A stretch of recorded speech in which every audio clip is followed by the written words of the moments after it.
것을 잘 생각해 보면 한결같이 모든 것들 다 육신의 정욕, 안목의 정욕, 이생의 자랑들입니다. 그렇게 아직도 이러한 것들을 언급하며 표현되어지는 자들은 아직 배설물을 끌어안고 자랑하는 것임을 확인해야 합니다. 그러나 정말 예수님을 믿음으로 신뢰하며 그분 한 분으로 만족하는 경로로 들어올 때 육신의 정욕을 쫓으려 할 때마다 성령께서 죄에 대하여 책망하기 시작하시는 것입니다. 그러나 인생들의 죄성이 얼마나 질기고 강한지 성령께서 책망하실 때마다 그 음성을 무시하려고 무던히 애를 써요. 저희들은 막 자기 변명을 하고요. 그것이 곧 하나님이 직접 하시는 말씀의 농담으로 또는 인생이 아닌 거로 시건하시지 아니하는데, 하나님은 인생이 아니시기 때문에요, 하나님이 하시는 말씀을 지키지 않지 않아요. 그런데 우리는 우리가 안 지키는 것이 많으니까 우리 형편을 보고 사람들을 이해하고 봐주는 것처럼 행여하는 요행을 바라면서 내 생각과 내 뜻대로 아버지의 계획이 바꾸어지기를 기대합니다. 죄성으로 인한 나의 충족대로 되어지기를 소망 속에서. 사람 속에는 정말 교묘한 것들이 숨겨져 있어요. 이리저리 빠져나갈 궁리를 언제나 남겨둡니다. 사람 속에 교묘한 것들이 숨겨져 있어서 이리저리 빠져나갈 궁리를 언제나 남겨둬요. 그러면서 그런 것이 어디에 성경에 쓰여 있느냐요. 이 땅에는 여러 종류의 사람들이 있습니다. 보세요. 다름질을 막 하다가 멈춰 서서 여기저기를 기웃거리는 사람. 달리는 것처럼 보여도 표대를 향하여 앞만 보는 것이 아니라 자기 생각에 사로잡혀서 방향을 잃어버린 사람. 달리다가 힘드니까 뒷걸음치는 사람. 달리기는 하는데 힘들다고 불평하고 지쳐하면서 손쉽게 무너져 버리는 사람. 아마도 육신의 정욕을 위해서 멈춰선 것이 아닌가 합니다. 다름질에 문제가 생겼다면 그것은 지금 우리 자신이 세 가지에게 걸려든 것이에요. 육신의 정욕, 안목의 정욕, 이생의 자랑입니다. 저 집은 보니까 저렇게 하고 사는데 나는 무엇인가? 내가 미국 와서 몇 년이냐? 이런 차를 끌고 다니다니. 우리 동창들은 다 저렇게 골프만 치고 다니는데 나는 이렇게 구질구질한 노숙인처럼 살고 있단 말인가? 다 이런 거에 걸려 있어요. 아닌 사람이 없어요. 저부터 시작해서. 저 할머니는 저렇게 와서 자식들이 데리고 가는데 나는 누구냐?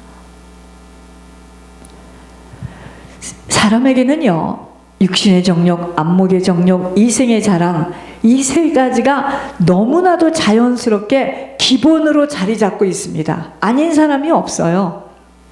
그러니까 이 세 가지를 자연스럽게 사랑하게 되는 것입니다. 아니, 저를 바라보세요. 육신의 정욕, 그저 육신이 원하는 대로 살고 싶어요. 좀 더 편한 집에서, 좀 더 넓은 집에서. 그래서 애들이 오면 깡총깡총 뛰어놀고, 얘들아 차렷 경례, 세배드리자 할머니에게 할아버지에게. 이러려면 집이 있어야 되잖아. 안목의 정욕, 이생의 자랑. 자자자 사진 찍자. 할머니 할아버지 여기 있고, 자 사진 찍어.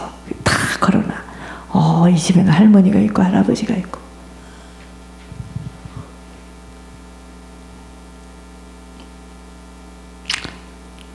성경 읽기도 멈추고 주님께 순종하는 삶도 멈추고 자기 자신의 정욕을 위해서만 살고픈 그 마음 때문에 더 이상 다름질하고 싶은 마음이 사라지는 이렇게 쉽게 변질되고 희석되기 쉬운 속성들이 우리 속에 있다는 것을 인정해야 합니다.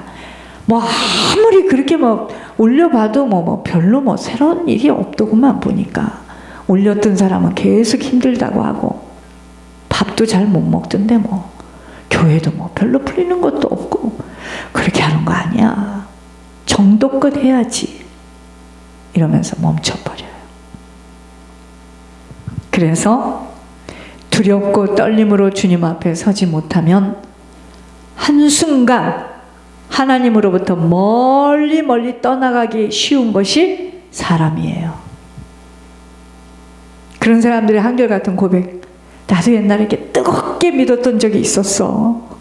나도 다 해봤어. 이럽니다. 사람들은 바빠서 그렇게 되었다고 말하기도 하고 상황이 자기를 다름질하도록 하지 못했다고 말하기도 하지만 잘 생각해 보면 본질의 문제는 거기에 있지 않아요. 욕심의 정목, 안목의 정목, 이 생의 자랑을 따라가는 자신을 발견하게 되어지는 것입니다. 어디서 떨어졌는지 회개하지 못하면 촛대를 옮긴다는 말씀도 하십니다. 이 말씀은 우리들이 하나님 앞에 입술로 서원하고 지키지 않을 때 하나님은 빼앗아서 다른 사람에게 그 일을 실행해낼 수 있도록 하신다는 말씀도 포함되어져 있습니다. 저는 뺏기지 않으려고 이렇게 몸부림을 치는 겁니다. 우리 속에서 육신의 소욕과 성령의 소욕이 충돌하는 소리를 들어도 어찌하면 그냥 넘겨버릴까 고민하는 모습도 우리 속에 있어요.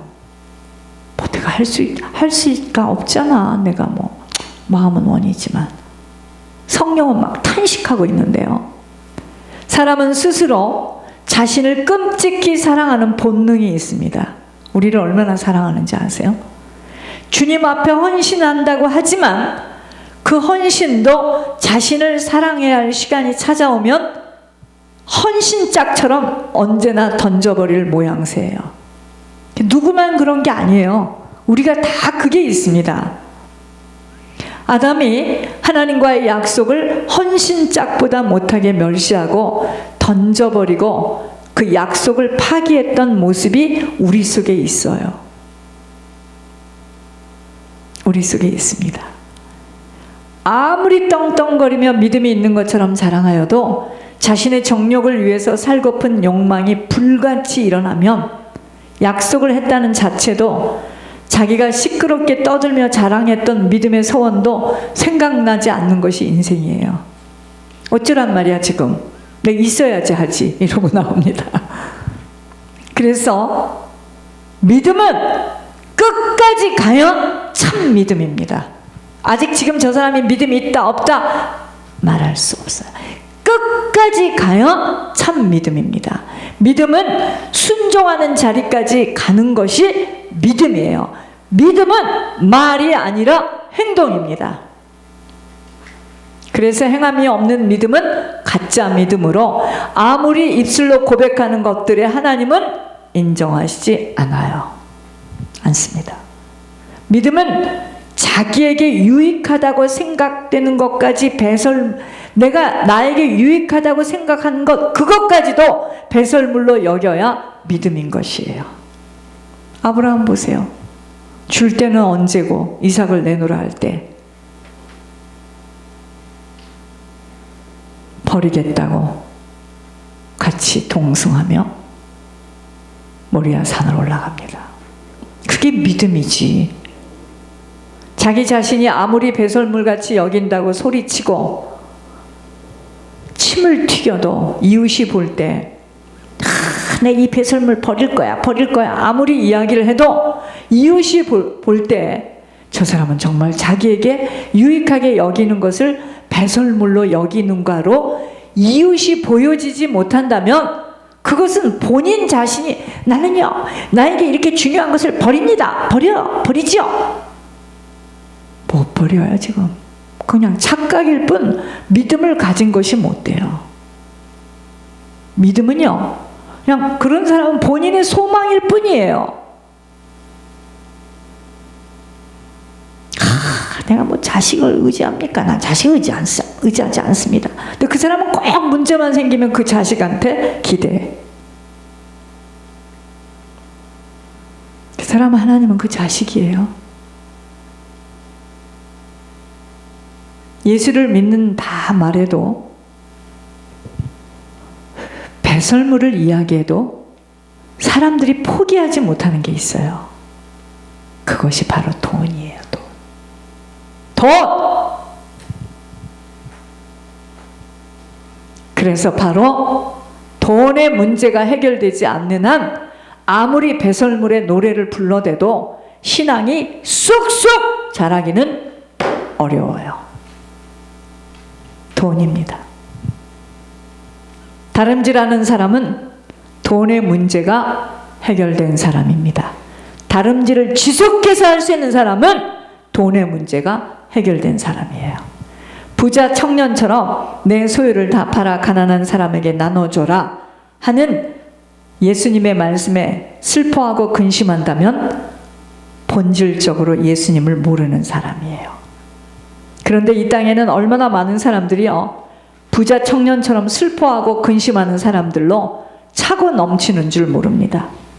그런데 그런 사람들이 그럽니다. 난 무슨 교회 다니고 있고 가서 노숙자에게 밥도 주고 있고, 자기가 예수님을 믿고 있다고 하니 더욱더 문제인 것이에요. 착각도 그런 착각이 없는 것입니다. 육신의 정욕과 안목의 정욕과 이생의 자랑은 모두 다 돈과 연결되어져 있습니다. 돈.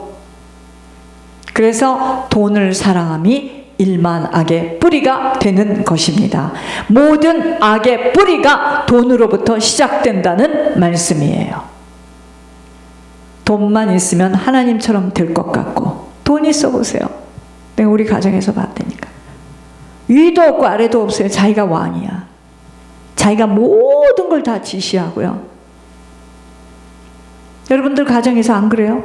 돈 있는 자녀에게는 굽실굽실 오라면 가야 되고, 강아지 같아. 똥개처럼 갈아면 와야 되고, 또 이 애 좀 맡기면 맡기라 그러고. 왜? 그가 돈을 갖고 있기 때문에. 문제만 생기면 걔한테 전화 좀 해봐 먼저.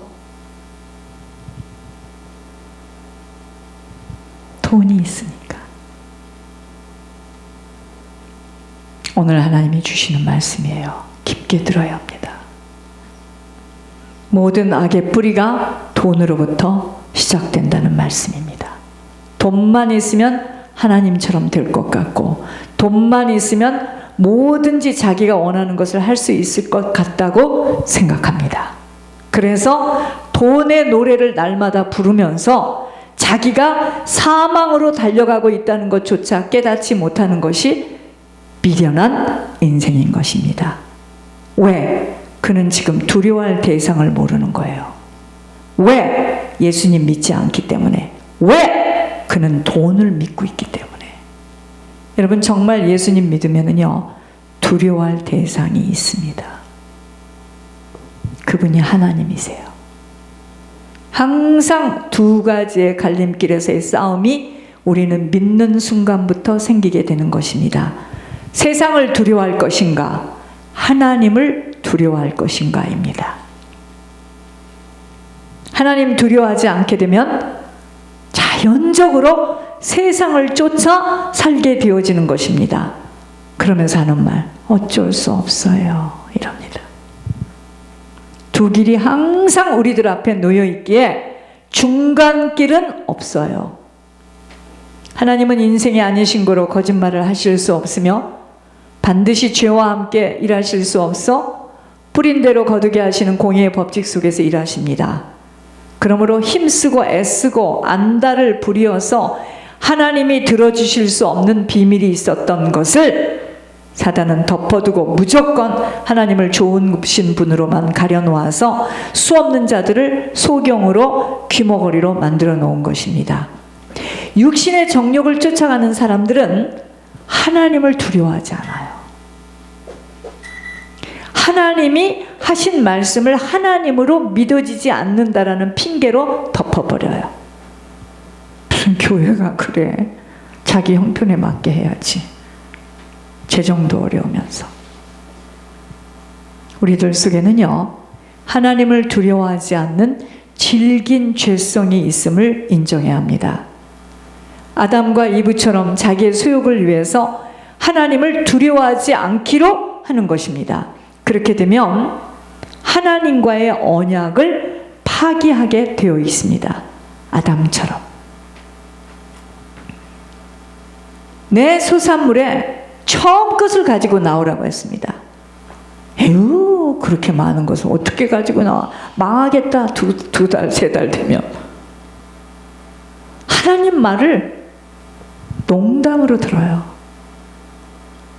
우리들 속에는요, 하나님을 두려워하지 않는 질긴 죄성이 있어요. 그러므로 다름질을 지속하기 위해서는 하나님 말씀을 두려워할 줄 알아야 합니다. 어떤 고통이 와도 대가를 치른다 하여도 하나님 말씀을 무서워할 줄 알아야 하고 그대로 지켜나가는 것에 목숨 내어놓아야 합니다. 쉽게 갈 수 있는 길 아니에요. 세상 길 아니에요. 있으면 하고 없으면 못하고. 천만에요. 여러분 큰일 납니다. 진짜.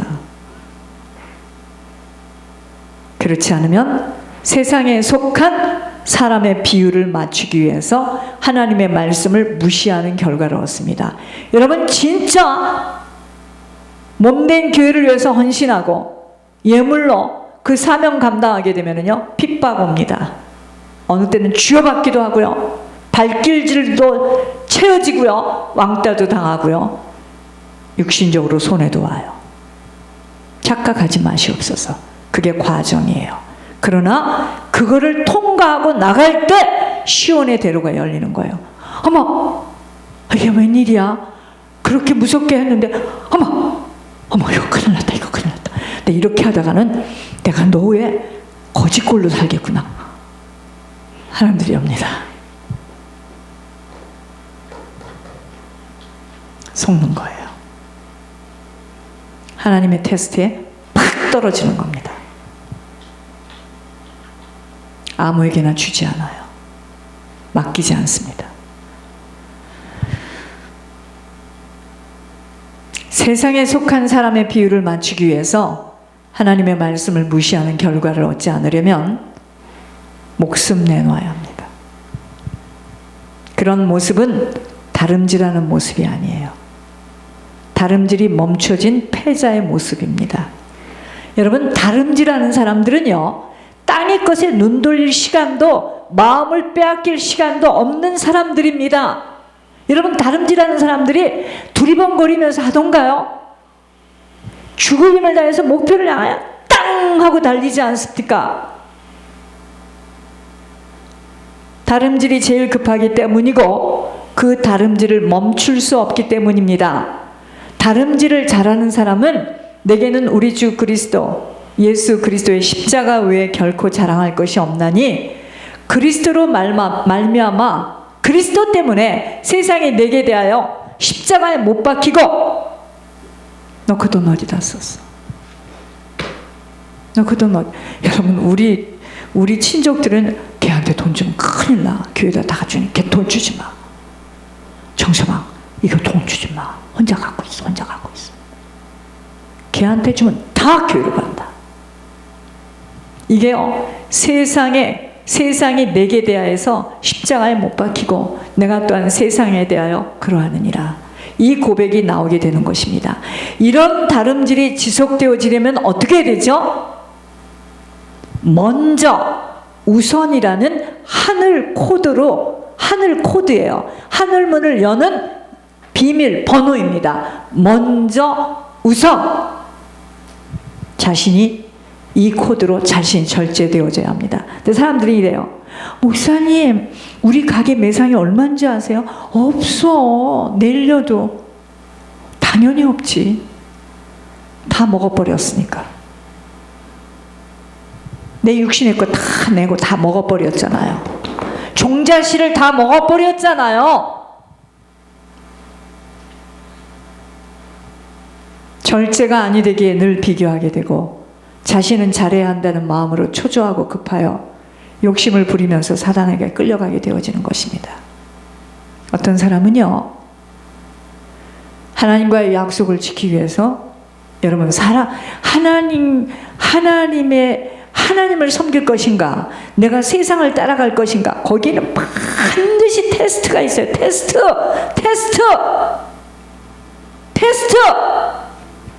저희들이 지금 테스트를 통과하고 왔다 이 말이에요. 여러분들 가슴에다 손을 얹고 생각해 보세요. 여러분들이 내는 헌금이 있잖아요.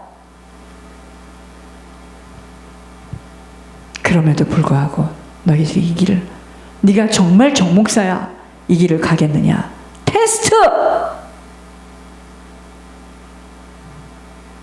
죽을 힘을 다해서 먼저 우선, 다른 것이 급한 게 아니라 이것이다. 그 마음을 갖고 달려온 겁니다. 절제가 전혀 되어지지 못하므로 그렇게도 간절한 소망은 오히려 더욱더 많은 문제만을 야기시켜지는 어려움 속으로 들어가게 되는 것입니다. 다름질이 무엇인 줄 인지하지 못한 열매예요. 단순에 꼴이 날 수 없는 다름질이에요. 단순에 꼴이 날 수 없어요. 내가 집 10채를 팔아가지고 와서 자, 였다, 예물이 모든 것이라며 내놓았다, 이렇게 해서 하나님이 인정하는 게 아니에요. 과정을 보십니다. 과정을. 믿음의 시련을 어떻게 통과하나 지금 보고 있어요. 믿음의 시련 과정을 통과해야 하는 엄청난 테스트에 합격해야 하는데, 절제가 안 되어진 욕심으로 비교의식, 시기, 질투가 많은 자는 더욱더 처지는 일을 만나게 되어집니다. 왜요? 나를 버리지 못해서예요. 나를 완전히 포기하며 하나님이 하시도록 내어 맡기지 못한 이유입니다. 여러분, 다름질에서 제일 어려운 적이 뭔지 아세요? 적, 방해꾼, 다른 사람의 시선이에요. 다른 사람의 시선. 방향 목표가 정해져 있다면 사람의 소리, 사람의 눈길 하나도 중요하지 않으나 육신의 소욕에 덧입혀